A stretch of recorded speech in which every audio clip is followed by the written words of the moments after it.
What if everything you've been told about achieving happiness and success is actually, well, wrong?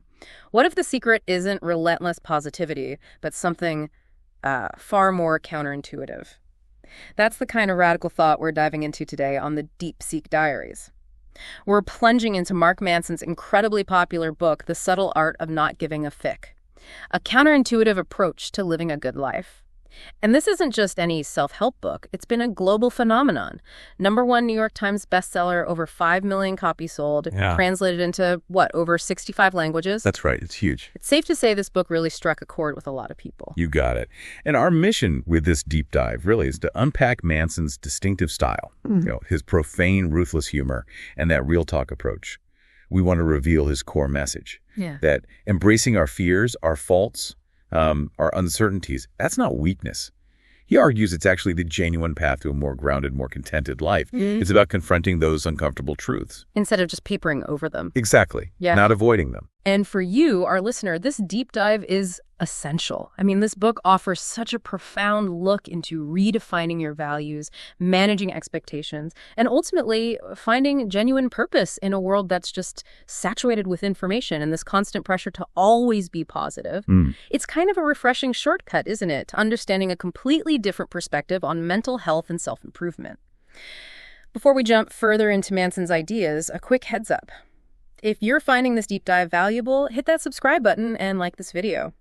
This podcast is known as the Deep Seek Diaries, and you can find us on the major social media platforms like YouTube, Instagram, Facebook.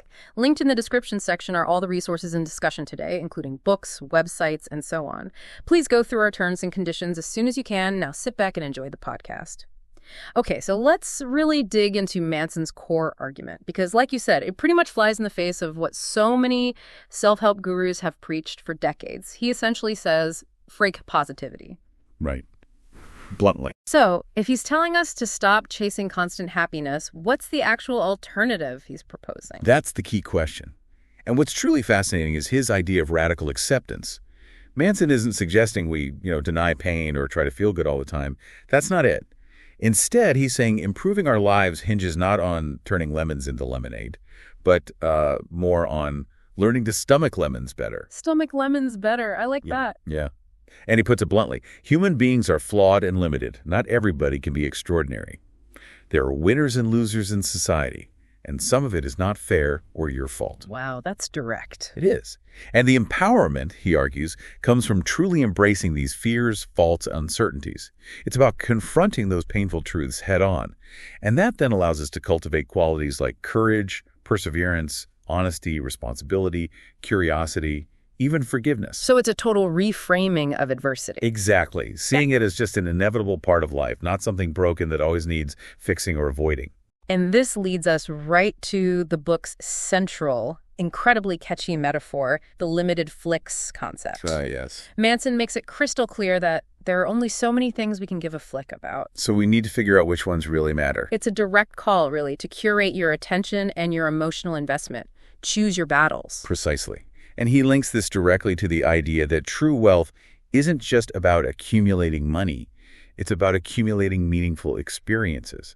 Because you've chosen to invest your limited emotional energy wisely on things that count for you. Makes sense. Quality over quantity for your attention span. Absolutely. Okay. And if we connect this to the bigger picture, Manson provides several key concepts that offer really profound practical applications for daily life.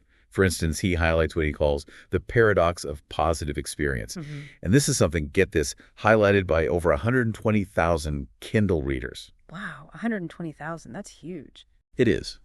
The quote is, "The desire for more positive experience is itself a negative experience.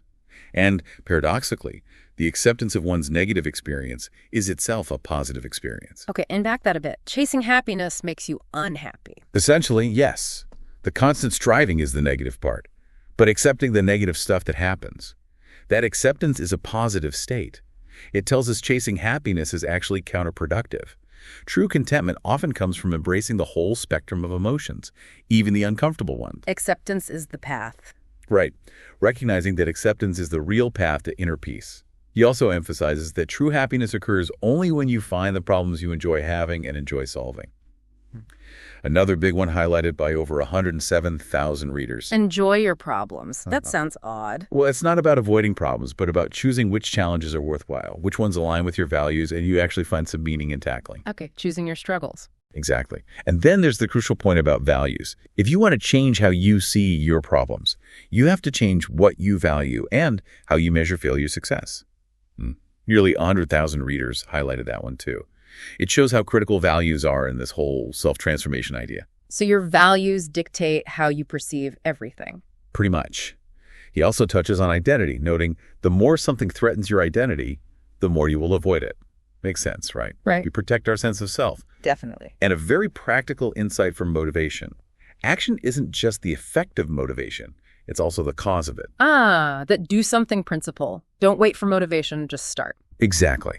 These are all actionable steps for rethinking personal values and how you respond emotionally. It's like a roadmap to a more resilient mindset. You know, what really stands out to me about the book's structure and Manson's style is how incredibly readable it is and engaging. Oh, absolutely. He masterfully weaves in these entertaining stories and profane, ruthless humor, making some really deep philosophical concepts feel, well, accessible. He doesn't shy away from the swearing. Not at all. And he actually backs his arguments with academic research, but then isn't afraid to throw in like well-timed poop jokes to keep you engaged. Keeps it grounded. Yeah, and laughing. It truly feels like a grab you by the shoulders and look you in the eye moment of real talk.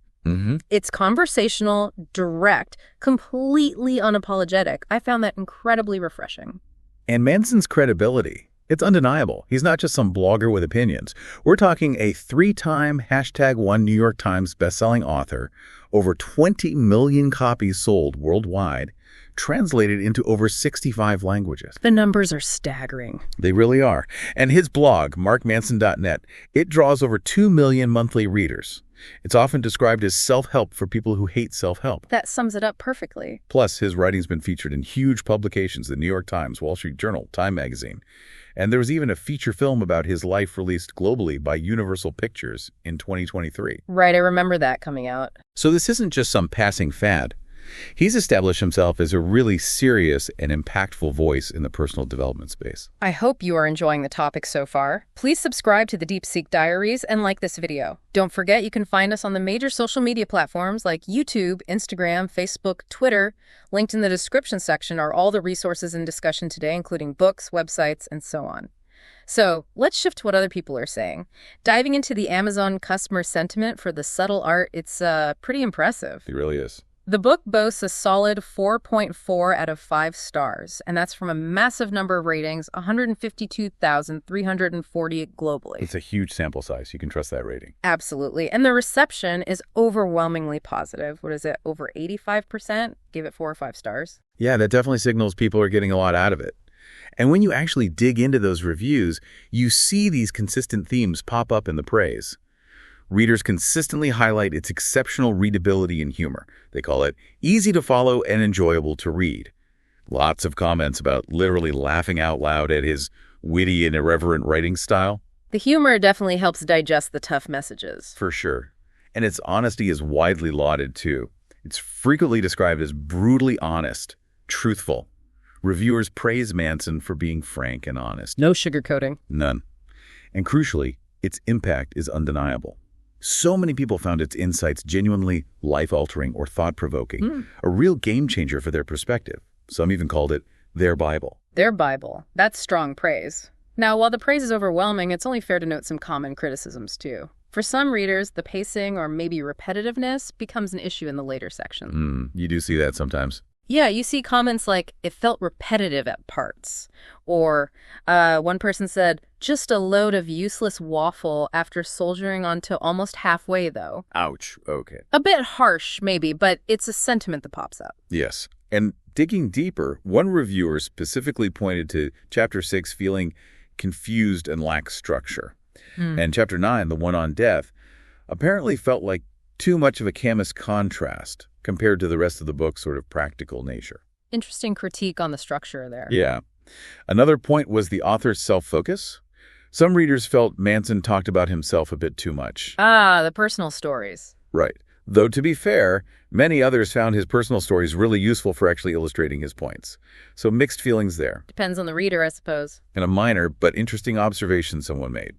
They suggested a few mind maps or diagrams might be helpful, especially for Kindle readers, just to visualize the concepts. That's actually not a bad idea for concepts like these. For me, and I think I can speak for us both here, our own experience with the book largely aligns with those positive aspects. Absolutely. The refreshing honesty, the practical insights, those truly stand out as its greatest strengths. Totally agree. And while we acknowledge those minor points of critique, for a balanced view, its unconventional approach really does make it a fantastic starting point, especially for anyone who wants to sort of rethink their approach to things. A good reset button. Yeah, it certainly helped me structure some thoughts, especially around, how I prioritize my own fix each day. Before, I might have stressed about really trivial things, but now Manson's framework helps me pause and ask, is this truly worth my emotional energy? It's a powerful filter. That practical application is key. So just to reiterate, this deep dive into Mark Manson's The Subtle Art of Not Giving a Fick, It isn't about promoting apathy or indifference. Far from it. It's about a careful, deliberate curation of what truly matters in your life. Choosing what to care about. Exactly. It challenges that conventional wisdom of relentless positivity and offers a powerful alternative. Embracing discomfort, choosing your battles wisely, and truly owning your flaws and responsibilities. And this leads not to indifference, but to genuine happiness and true resilience built on a foundation of reality. And this leaves us with a final provocative thought for you to ponder. If you are only going to give a feck about a limited number of things, what are you willing to stop caring about today to make room for what truly brings you purpose and peace? I hope you have enjoyed today's episode of the Deep Seek Diaries. Please don't forget to check out the linked resources in the description section. Hit the subscribe and like buttons as you head off if you haven't already. Until the next episode, goodbye.